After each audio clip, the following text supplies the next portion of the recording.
With Australians super worried about inflation, the rising cost of living, and we've also got interest rates rising, especially putting a bit of a drain on households, their amount of income that they can use for general life, obviously paying their mortgages with those interest rates really rising. I want to jump in and react to a few videos here, and a great one done by Hamish Hodder here on YouTube, and just wanted to jump in and start this clip here. The property market has taken a dive across the country. Property prices. The property market, house prices, like a balloon that's deflating very quickly. Is Australia's housing market about to collapse? It's the question.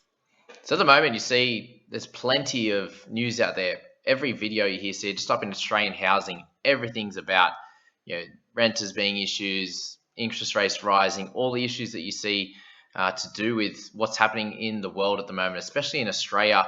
With this inflation, obviously the interest rates are rising. You see them more than doubled since the beginning of the pandemic when they really dropped down.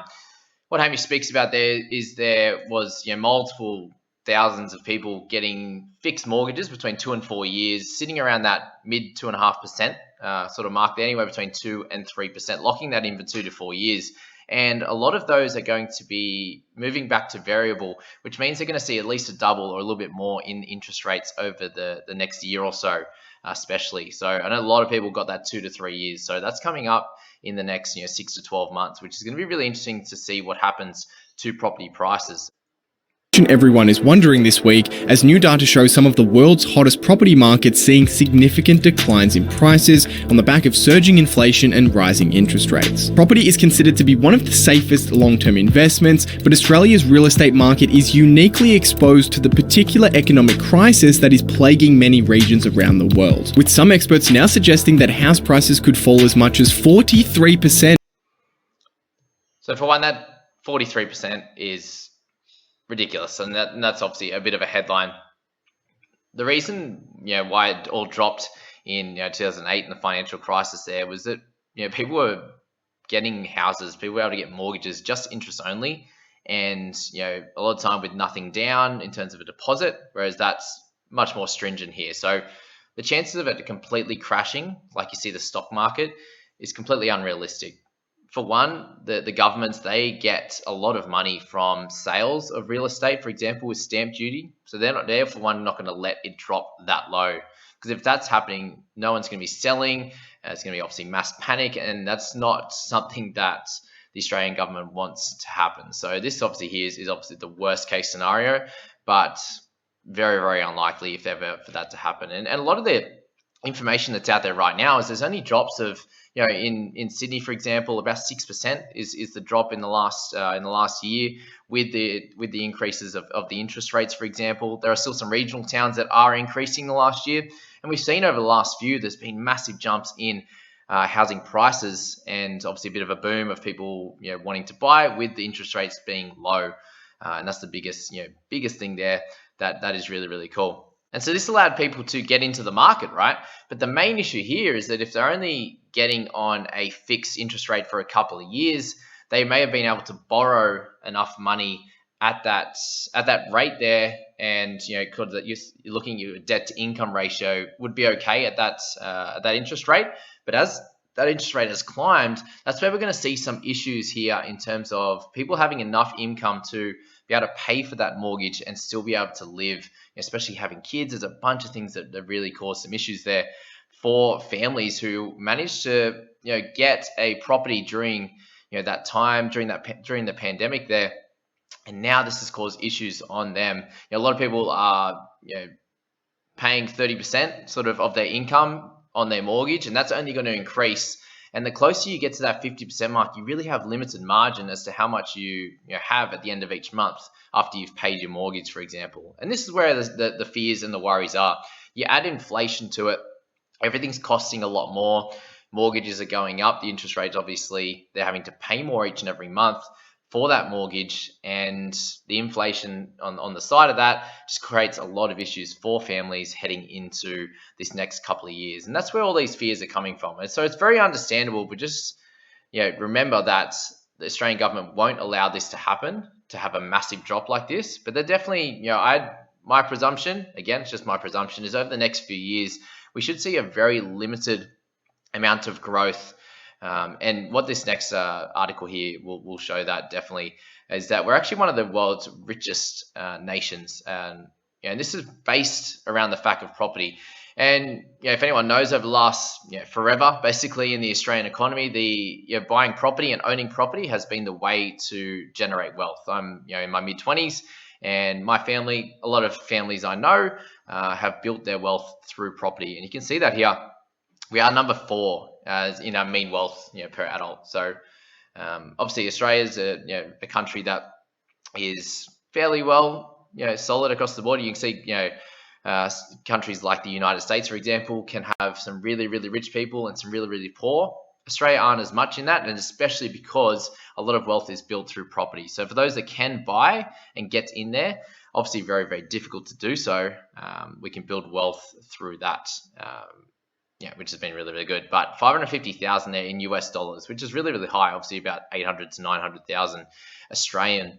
And that was an increase of almost 100,000 AUD in that in that last year from 2020 to 2021. So very, very full on there in terms of that percentage gain. And what we know in a lot of things, the stock market, life, the quicker you get things, a lot of times the quicker it can drop down. So even look at Bitcoin, you look at these types of things, they've had big rises over the last few years, and then the crashes can be big as well.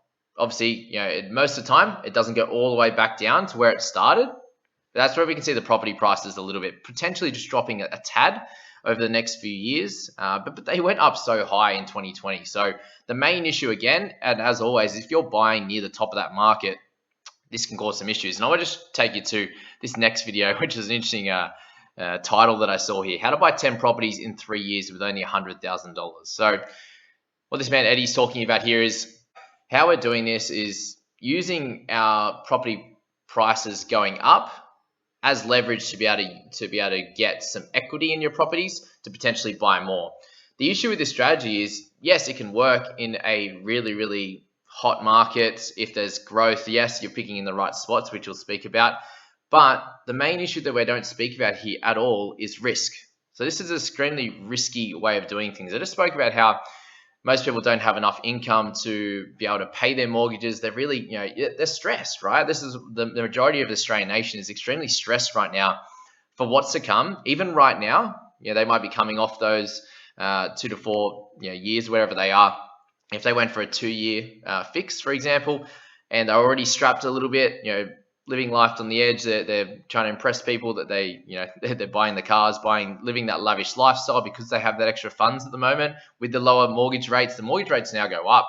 They're now strapped for cash, and if they're buying at more of the top of the market, they're not getting any equity in their property, which is generally fine if you're not looking to buy more or you need that, for example.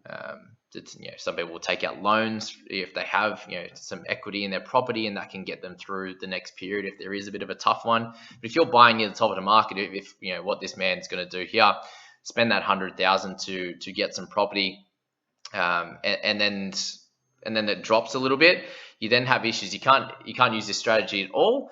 But if you have 10 properties, for example, and they all have negative equity, you then owe so much money and have you might have very limited. You might have out of the 100K you've spent, you might end up with 50K, for example. So you might have lost 50 in that point and have to wait a long time to get that back. So there's definitely a time and a place to use these strategies, but we'll let the man speak now. Here's one way that essentially incorporates recycling deposits and buying properties that have 3 main key factors, which is buying below market value, buying high capital growth properties, and buying with good, strong cash flow and a high rental yield. So I'm going to jump right into it. So that makes a lot of sense on paper, but these are very, very much extremely difficult to find in general, and especially this type of market when it's a little bit soft. When it's in the middle, let's say, you're looking for distressed properties, ones that maybe someone's passed away, maybe there's a divorce settlement.